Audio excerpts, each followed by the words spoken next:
So good morning students. আমরা আজকে part 2 করব কোন চ্যাপ্টারে? পদার্থ, পরমাণুর গঠন ও পদার্থের ভৌত রাসায়নিক ধর্মসমূহ, যেটা চ্যাপ্টার নাম্বার 4। তার পার্ট 1 আমি অলরেডি ভিডিও হিসাবে পাবলিশ করে দিয়েছি। পার্ট 1-এ আমরা অ্যাকচুয়ালি নিউট্রন আবিষ্কার পর্যন্ত করেছিলাম। ওকে, তো পার্ট 2-তে আমরা সমস্ত মডেলগুলো, যতগুলো মডেল এই চ্যাপ্টারে রয়েছে, সমস্ত মডেলগুলোকে অ্যাজ পার দেয়ার ইয়ার, মানে কবে ওগুলো অ্যাকচুয়ালি পাবলিশ করা হয়েছিল, কবে ওগুলোকে নিয়ে কাজ শুরু করা হয়েছিল, এই সমস্ত কিছু নিয়ে আমরা আর কি পুরো এই যে নোটটা রয়েছে সেই নোটটা বানিয়েছি, যেটাকে আমি পার্ট 2 হিসাবে পাবলিশ করব। তো সবসময় মাথায় রাখবে যে থমসন বলো, রাদারফোর্ড বলো বা বোর রাদারফোর্ড মডেল যেগুলো রয়েছে, সবকটাই কিন্তু একটার পর একটা এসেছে। এবং তোমাদেরকে যখনই এই মডেলগুলোকে মাথায় রাখতে হবে, সবার আগে মনে রাখবে যেগুলো ইয়ারগুলোকে মনে রাখাটা খুব দরকার। কেন দরকার? তবেই তুমি কনসেপচুয়ালি ব্যাপারটাকে মনে রাখতে পারবে এবং এগুলোর মধ্যে লিঙ্ক করতে পারবে। সেই লিঙ্কগুলোকে আমি ধরিয়ে দেবো। এই পার্টটা কিছুটা থিওরিটিক্যাল পার্ট, তো সেই জন্য বলার পার্টটাই বেশি, লেখার পার্টটা কম। আমি বুঝিয়ে দেবো ভালো করে, তোমরা মাইনিউটলি শুনবে এবং ব্যাপারগুলোকে ইমপ্লিমেন্ট করবে। তো দেখো, সবার প্রথমে তোমাদেরকে বলে রাখি, এখানে একটা কথা লেখা রয়েছে চার্জ। চার্জ বা আধান দু রকমের। কি কি? রিলেটিভ চার্জ, একটা হচ্ছে অ্যাবসলিউট চার্জ। রিলেটিভ চার্জ বা অ্যাবসলিউট চার্জ ব্যাপারটা কি? রিলেটিভ মানেটা হচ্ছে আপেক্ষিক। আপেক্ষিক মানেটা কি? যদি নিউট্রনকে আমরা নিউট্রাল ধরে নিই, নিউট্রনকে আমরা নিউট্রাল অর্থাৎ জিরো ধরে নিই, তাহলে নিউট্রনের সাপেক্ষে যে পজিটিভ, সে তাকে আমরা কী নাম দিয়েছি? প্রোটন। আর নিউট্রনের সাপেক্ষে যে নেগেটিভ, তাকে আমরা কী নাম দিয়েছি? ইলেকট্রন। এবার যখনই আমরা অ্যাবসলিউট বা এক্স্যাক্ট ভ্যালুর উপরে কাজ করা শুরু করব, তখনই প্রত্যেকটা, সেটা আমি প্রোটনের ক্ষেত্রেই বলি অথবা নিউট্রনের ক্ষেত্রেই বলি অথবা ইলেকট্রনের ক্ষেত্রেই বলি না কেন, তাদের পার্টিকুলার চার্জ রয়েছে, যেটাকে আমরা কুলম্বে লিখি। তো এবার এটাকে মনে রাখারও একটা ট্রিক্স আছে। ট্রিক্সটা কীরকম? সবসময় মনে রাখবে যে নিউট্রন আর প্রোটন একসঙ্গে থাকে, অর্থাৎ এদের দুজনের ভর একই হবে। তো সেই জন্য নিউট্রন অথবা প্রোটন যে কোনো একটার ভর মনে রাখবে, তাহলে বাকিটার কাজ হয়ে যাবে। ইলেকট্রনের ভর আলাদা করে তোমাকে মনে রাখতে হবে 9.11 ইন্টু 10⁻31।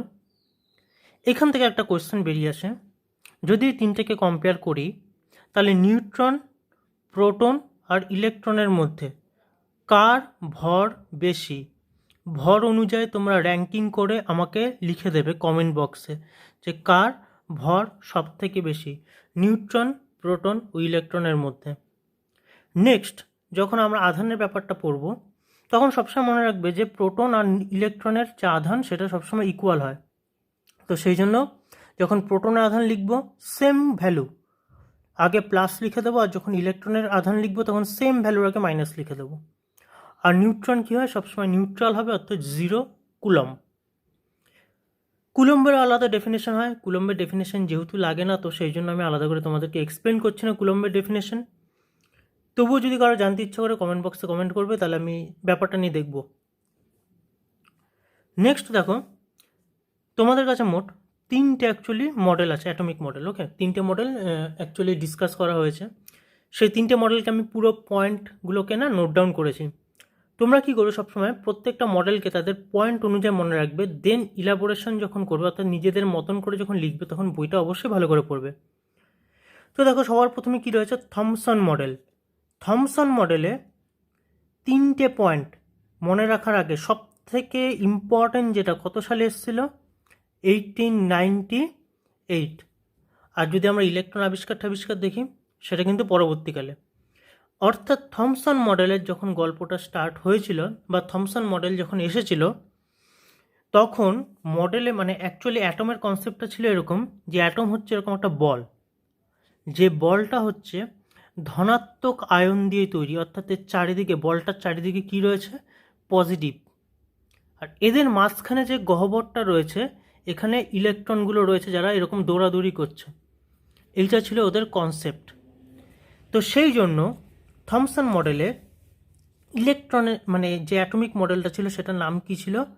পাম পুডিং মডেল। যেখানে পুডিং মানে হচ্ছে এমন একটা গোলাকার জিনিস যেটা পজিটিভ আয়নের তৈরি, আর পাম হচ্ছে কিশমিশের বীজ। অর্থাৎ যেহেতু ইলেকট্রনগুলো মুভ করতো, ইলেকট্রনগুলো যেহেতু এরকম একটা কনসেপ্ট, মানে অ্যাকচুয়ালি ইলেকট্রনের যেহেতু এরকম একটা ইমেজ তৈরি হয়েছিল, কিসের ওপর তৈরি হয়েছিল? যখন আলফা কণার বিচ্ছুরণ হয়েছিল। কোথায় তৈরি হয়েছিল সেই প্রতিভাবটা? Zinc sulphate, ZnS। কোথায় তৈরি হয়েছিল? ZnS এর ওপরে, যেগুলো আমি অলরেডি প্রিভিয়াস যে ভিডিও রয়েছে সেই ভিডিওতে জানিয়ে দিয়েছি। তো সেখান থেকে তো অলরেডি কনসেপ্ট ওরকমই ছিল। তো সেই জন্য থমসনের মডেলকে পাম্প পুডিং মডেল বলা হতো। তো এই জন্য দেখো পয়েন্টগুলোকে ভালো করে রিয়েলাইজ করবে। থমসন বলেছিলেন ইলেকট্রনগুলি কোনো ফিক্সড জায়গায় নেই। এটাই স্বাভাবিক ছিল, তখন যা যা বেরিয়েছিল উনি তার রেসপেক্টে বলেছে। নেক্সট, এই মডেলে নেগেটিভ চার্জের অস্তিত্বকে এক্সপ্লেন করেছিলেন, অর্থাৎ উনি বলতে পেরেছিলেন যে এখানে এমন কেউ রয়েছে যারা মুভ করছে এবং তাদের চার্জ হচ্ছে নেগেটিভ। আর পাম্প পুডিং মডেল কেন বলা হচ্ছে সেটা তো আমি অলরেডি এক্সপ্লেন করে দিলাম। থমসন মডেলে এই তিনটে পয়েন্ট হচ্ছে একদম বেসিক ও ইম্পর্টেন্ট পয়েন্ট। যার পরে আসলো রাদারফোর্ড মডেল। রাদারফোর্ড মডেল কি? অনেক ইম্প্রোভাইজড মডেল। তো দেখো রাদারফোর্ড মডেলকে কী করে আমরা মনে রাখবো? সবার প্রথমের গল্প হচ্ছে যে রাদারফোর্ড মডেলের তারিখটা তোমাকে মনে রাখতে হবে। কত? 1909। কে অ্যাকচুয়ালি এই রাদারফোর্ড অ্যাটমিক মডেলটাকে পাবলিশ করেছিল বা এই কনসেপ্টটাকে কে দিয়েছিল? রাদারফোর্ড আর তার দুজন স্টুডেন্ট, গাইগার ও মার্স্টেন।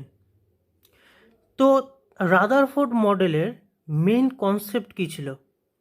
নিউক্লিয়াস অথবা কেন্দ্রক আবিষ্কার। অর্থাৎ আমরা এখনকার দিনে কী জানি যে যে কোনো পরমাণুর সেন্টারে কে রয়েছে? নিউক্লিয়াস। আর নিউক্লিয়াসের মধ্যে কে রয়েছে? নিউট্রন আর প্রোটন। তো এই যে কনসেপ্টটা দিয়েছিল, এই কনসেপ্টটা কে দিয়েছিল? রাদারফোর্ড 1909-এ। নেক্সট, এরা যে মানে এক্সপেরিমেন্টটা করার জন্য যে পন্থাটাকে অ্যাপ্লাই করেছিল না, সেটা কিন্তু একটা প্রিভিয়াস প্রসেস। কি প্রসেস? সেই ইলেকট্রন সমন্বিত পজিটিভ আধানের একটা ফিল্ম, যেটা তৈরি হয়েছিল সোনার পাত দিয়ে। অর্থাৎ সোনার পাত কেন ব্যবহার করা হয়েছিল এখানে? কেননা সোনার ম্যালিয়াবিলিটি, মানে পিটিয়ে না এরকম পাতলা থিন পেপার বানানো যায়, এর থেকে পাতলা থিন পেপার বানানো যায়। তার ডায়ামিটার অলরেডি আমি বলে দিয়েছিলাম, মনে রাখবে সেটাও। তো সেই জন্য কি ইউজ করা হতো? সোনার পাত ইউজ করা হতো। আর সোনার পাতটাকে কীভাবে এক্সপ্লেন করেছে? ইলেকট্রন সমন্বিত পজিটিভ আধান। কেননা তার আগে পর্যন্ত যে কনসেপ্টটা দেওয়া হয়েছিল সেখানে কি বলেছিল? এই যে কনসেপ্টটাই মাত্র বললাম এখানে পাম্প পুডিং মডেলে, যে একটা গোলাকার বলের ওপরে প্লাস আয়ন রয়েছে আর ভেতরে ইলেকট্রনগুলো দৌড়াদৌড়ি করছে। ওকে, তো সেই জন্য তখনও পর্যন্ত রাদারফোর্ড মডেল যখন অ্যাকচুয়ালি পাবলিশ হবে, মানে যখন এর উপরে এক্সপেরিমেন্ট স্টার্ট হবে, তার আগে পর্যন্ত তো অ্যাটমকে সেইভাবে কল্পনা করা হতো। আর সেই ক্ষেত্রে যেহেতু সোনার পাত ইউজ করা হচ্ছে, তো সোনার পাতকে তারা ইলেকট্রন সমন্বিত পজিটিভ আধান বলে এক্সপ্লেন করলেন। এরপরে কি করলো? আলফা কণাকে ওর মধ্যে দিয়ে পাঠালো। আলফা কণা যখন আসছে দৌড়াতে দৌড়াতে, আলফা কণা কি প্লাস না মাইনাস? এটা কিন্তু কমেন্ট বক্সে কমেন্ট করবে।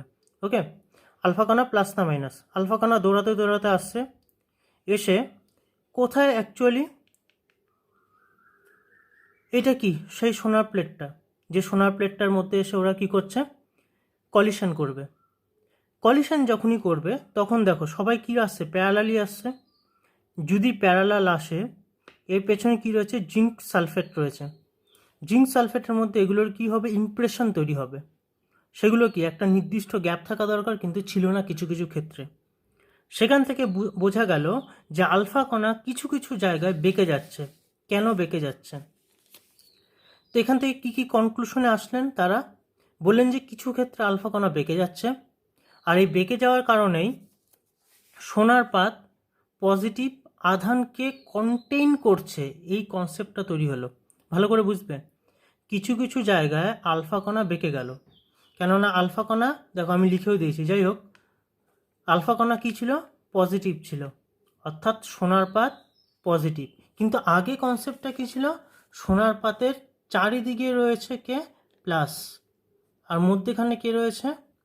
মাইনাস। অর্থাৎ আলফা কণাগুলো যখন আসবে ওরা সবাই কি এর মধ্যে দিয়ে চলে যাওয়ার কথা ছিল, কিন্তু যেতে পারেনি। তার মানে কনসেপ্টটা আবার চেঞ্জ হওয়া শুরু করলো, যে এদের মধ্যেখানেও কোথাও প্লাস রয়েছে। তো সেখান থেকে অ্যাটম বা পরমাণু নিরেট নয়, অ্যাটম বা পরমাণু নিরেট নয়, এই কনসেপ্টটা রেডি হলো। তো এখান থেকে তৈরি হলো রাদারফোর্ডের অ্যাটমিক মডেল। তো রাদারফোর্ডের অ্যাটমিক মডেলের মেন দুটো পয়েন্ট রয়েছে। ওকে, কী কী সেই দুটো পয়েন্ট? পরমাণুর কেন্দ্রে অতি ক্ষুদ্র পজিটিভ চার্জবাহী কেন্দ্রক বর্তমান, অর্থাৎ তারা বুঝলেন যে অ্যাকচুয়ালি আলফা কণাটা এইভাবে আসার কথা ছিল, কিন্তু কোনো কারণে বেঁকে গিয়ে ও বেরিয়ে যাচ্ছে। তার মানেটা কি? এর মধ্যেখানে কোথাও একটা পজিটিভ চার্জ রয়েছে, যেটা অ্যাটমের মধ্যেই থাকার কথা। নেক্সট, পরমাণুর বেশিরভাগ অংশ ফাঁকা। ফাঁকা বলেই না বাকিরা সবাই ডিরেক্ট বেরিয়ে যেতে পারছে। তার মানে কোথাও কোথাও ধাক্কা খাচ্ছে, কোনো জায়গায় বাধা পাচ্ছে, যেখানে বাধা পাচ্ছে সেখানেই প্লাস রয়েছে, আর বাকি জায়গাগুলো ফাঁকা। আর সেইখান থেকে নতুন একটা কনসেপ্টের জন্ম নিল, যেটা হচ্ছে রাদারফোর্ড অ্যাটমিক মডেলের সব থেকে বড় সাকসেস ছিল, পরমাণু বা অ্যাটমের ব্যাসার্ধ নির্ণয় করা। তো পরমাণু বা অ্যাটমের ব্যাসার্ধ নির্ণয় করার জন্য তারা দুটো জিনিসকে ইউজ করলেন, ভালো করে বুঝবে। পরমাণু বা অ্যাটমের ব্যাসার্ধ কত লেখা রয়েছে? 10⁻⁻10। আর এখানে কেন্দ্রের ব্যাসার্ধ রয়েছে 10⁻⁻15। অর্থাৎ যদি আমি মনে করি যেটা আমার একটা পরমাণু, যার ব্যাসার্ধ হচ্ছে 10⁻⁻10, অর্থাৎ 1/10⁻10, তাহলে ওর মাঝখানে যে সেন্টারটা রয়েছে সেই সেন্টারটাকে যদি ম্যাগনিফাই করা হয়, তাহলে কি হবে? যে লেন্থটা আসবে, যে রেডিয়াসটা আসবে অ্যাকচুয়ালি, তার ভ্যালু হচ্ছে 10⁻⁻15। মানেটা কি দাঁড়ালো? যে আমি যদি 10⁻⁻5 দিয়ে 10⁻⁻10কে মাল্টিপ্লাই করি, তাহলে গিয়ে আমি পাবো 10⁻⁻15। ভালো করে বুঝবো কথাটা। ওকে, 10⁻5 দিয়ে -5 দিয়ে 10⁻⁻10কে মাল্টিপ্লাই করি, তবে গিয়ে আমি কী পাবো? 10⁻15। অর্থাৎ এটা যদি আমার কেন্দ্রের ব্যাসার্ধ হয়, আর এটা যদি আমার পুরো নিউক্লিয়াসটার ব্যাসার্ধ হয়, তাহলে কেন্দ্রের ব্যাসার্ধ নিউক্লিয়াসের ব্যাসার্ধের তুলনায় কত গুণ কম? অলমোস্ট 10⁻⁻5 টাইমস কম। আর 10⁻⁻5 টাইমস মানে 1 2 3 4 5, কত হচ্ছে? 1,00,000/1 ওকে, 1,00,000/1। অর্থাৎ যদি আমি মনে করি যে এখানে 1,00,000টা জিনিস, মানে 1,00,000টা বস্তু থাকতে পারবে, তার মধ্যে থেকে একখানা হচ্ছে ওর সেন্টার, একখানা ডট হচ্ছে ওর সেন্টার। এটা তারা ডিফাইন করতে পারলেন। Next, defect of Rutherford model. Rutherford মডেলের ডিফেক্টগুলো কী কী? তো রাদারফোর্ড মডেলের ম্যাক্সওয়েলের যে তড়িৎচুম্বকীয় তত্ত্ব রয়েছে সেটাকে কন্ট্রাডিক্ট করলো। কী করে কন্ট্রাডিক্ট করলো? ম্যাক্সওয়েলের তড়িৎচুম্বকীয় তত্ত্ব অনুযায়ী কোনো গতিশীল অবস্থায় চার্জ যুক্ত কণা শক্তি বিকিরণ করতে থাকলে একটা সময় শক্তি হারিয়ে নিউক্লিয়াসে পড়ে যাবে। তো এই ব্যাপারটাতে সমস্যা দাঁড়ালো যে যদি এরকমই হতে থাকে যে পুরো জায়গাটা ফাঁকা, মাঝখানে কোথাও একটা পজিটিভ চার্জ আছে, এবং তখন কনসেপ্ট অনুযায়ী যে কোনো একটা চার্জ, সেটা পজিটিভ না নেগেটিভ সেটার কথা পরে আসছি, কোনো একটা চার্জ সেই চার্জটাকে কন্টেন করছে, যে যে বলতে পারে এলিমেন্টটা, সে যদি ঘুরতেই থাকে অনবরত, যেমন আমরা যদি অনেকক্ষণ ধরে কাজ করতে থাকি, তাহলে কী হবে? আমাদের এনার্জি লস হবে। আর যখনই এনার্জি লস হবে তখনই কী করবো? আমরা রেস্ট নেওয়ার চেষ্টা করবো। রেস্ট কন্ডিশনে কোথায় যাওয়ার চেষ্টা করবো? সর্বপ্রথমে মাথায় কী আসবে? আমাদের বাড়ির কথাই আসবে। আর এই ক্ষেত্রে যে মুভ করছে তার বাড়িকে, এই সেন্টারটা হচ্ছে তার বাড়ি। তার মানেটা কি? ও স্পিনিংয়ের মাধ্যমে কার কাছে চলে আসার কথা?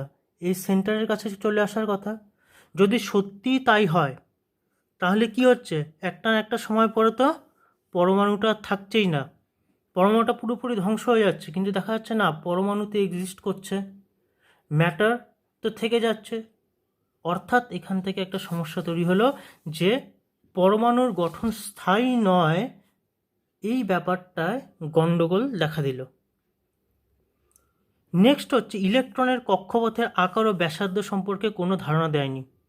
তাহলে আমি যখন বললাম যে ইলেকট্রনের এই যে ঘুরছে, এখানে কি বলেছিলাম যে আধানটাকে নিয়ে এখনই কনসার্ন হতে না, যদি এখানে কোনো একটা চার্জবাহী কণা থাকে তাহলে সে কি করবে, চার্জকে লস করবে। কেন করবে না, কেন সে ঘুরছে, ঘোরার জন্য সে চার্জকে লস করবে, এবং যখনই সে চার্জকে লস করবে সে কোথায় এসে পড়বে, সেন্টারে। আমি তো এখানে বলিনি নেগেটিভ না পজিটিভ, আমি বলেছিলাম না কনসার্ন হতে না, এটা একটা কনসেপ্ট।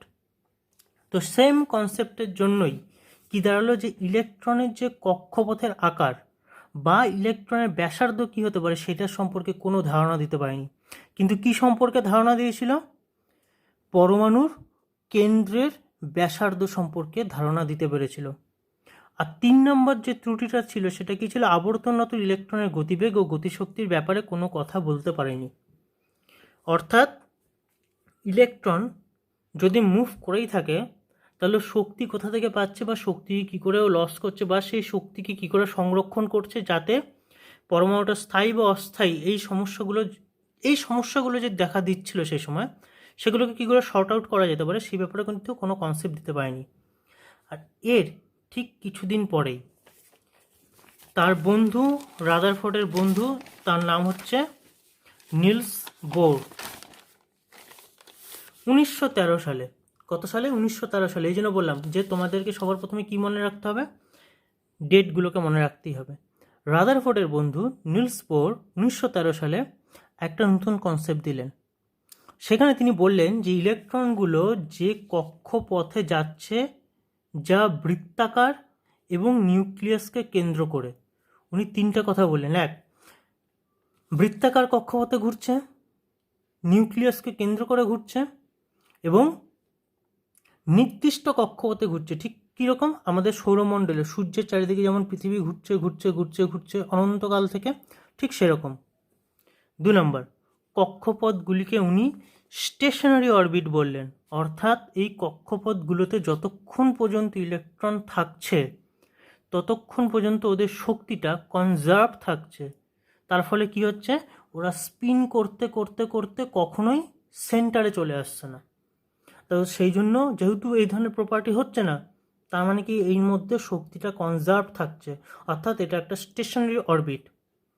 আর 3 নম্বর পয়েন্টে বললেন ইলেকট্রন উচ্চ কক্ষপথে গেলে শক্তি শোষণ করবে। এটা তো স্বাভাবিক, আমরা যদি এখন লাফানোর চেষ্টা করি তাহলে আমাদের কি লাগবে, অনেক বেশি শক্তি লাগবে।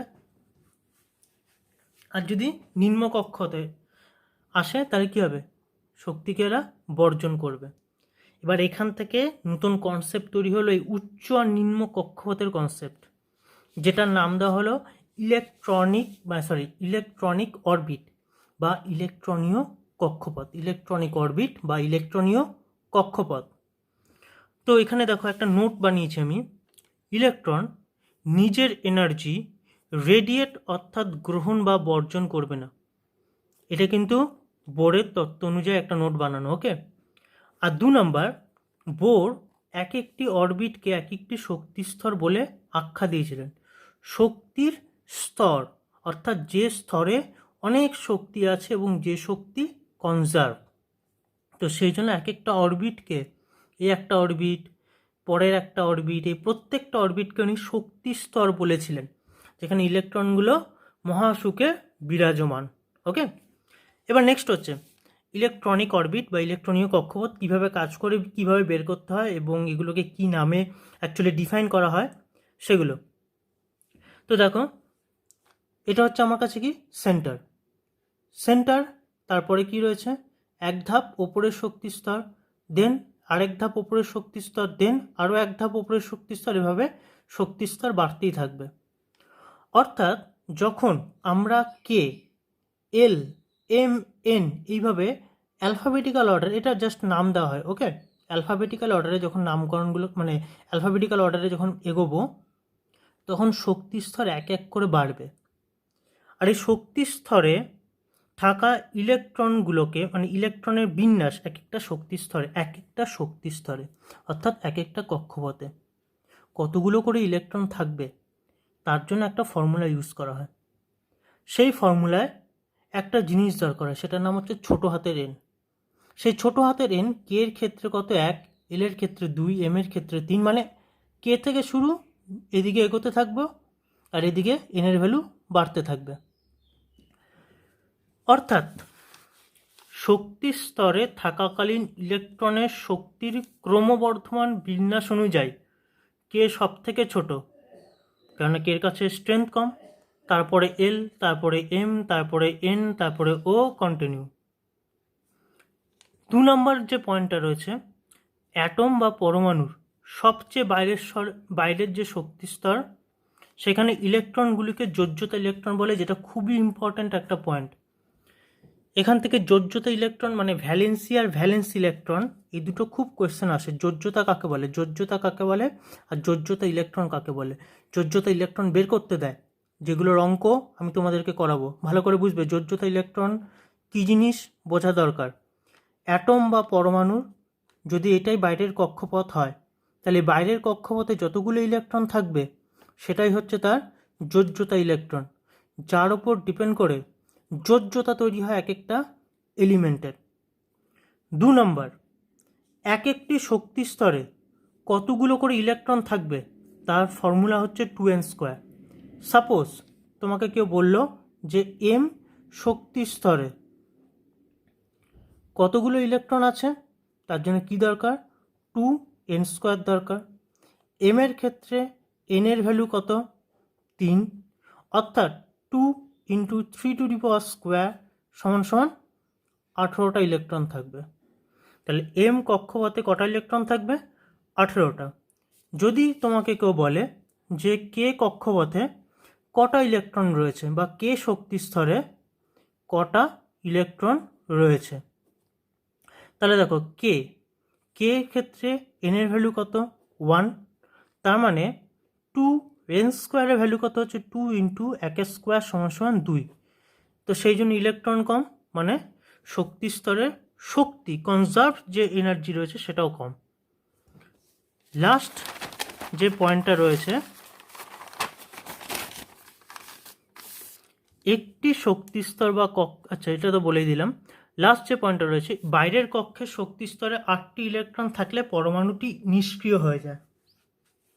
মানেটা কি দাঁড়ালো, যদি কোনোভাবে কোনো কক্ষপথ, ধরে নাও এটা আমার সেন্টার, এর চারিদিকে রয়েছে ইলেকট্রনগুলো, কোনোখানি ইলেকট্রনের টোটাল নাম্বার অফ সংখ্যা হয়ে গেছে 8টা, ওকে, তার মানে কি ও হচ্ছে সব থেকে স্টেবল ইলেকট্রন, যেটা আমরা ছোটোবেলা থেকে পড়ে এসেছি।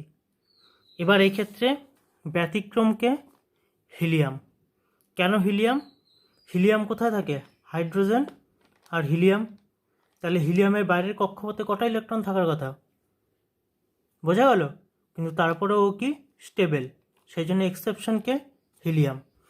তো আমি ভিডিওটা এখানে শেষ করছি। এটা হচ্ছে আমার পার্ট 2 ভিডিও। পার্ট 2তে তোমাদেরকে যা যা আমি হোমওয়ার্ক দিলাম, আশা করি তোমরা হোমওয়ার্কগুলোকে কমেন্ট বক্সে কমেন্ট করবে। এরপরেও যদি কিছু বুঝতে অসুবিধা থাকে কমেন্ট বক্সে কমেন্ট করবে। পার্ট 3তে আমি নেক্সট ভিডিওটা, মানে পার্ট 3তে আমি নেক্সট যে টপিকগুলো রয়েছে সেগুলো পড়াবো। তো দেখা হচ্ছে পার্ট 3তে।